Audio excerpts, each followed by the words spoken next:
Out of an oil spill, that probably was. So, last year, there was a cargo ship full of cars that hit the shore and flipped over. They're still in the process of chopping it up a year later.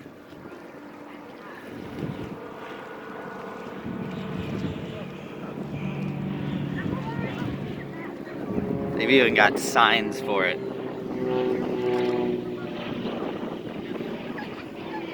All the crew members made it off safely. They're still out there chopping her up and pulling the cars out a year later.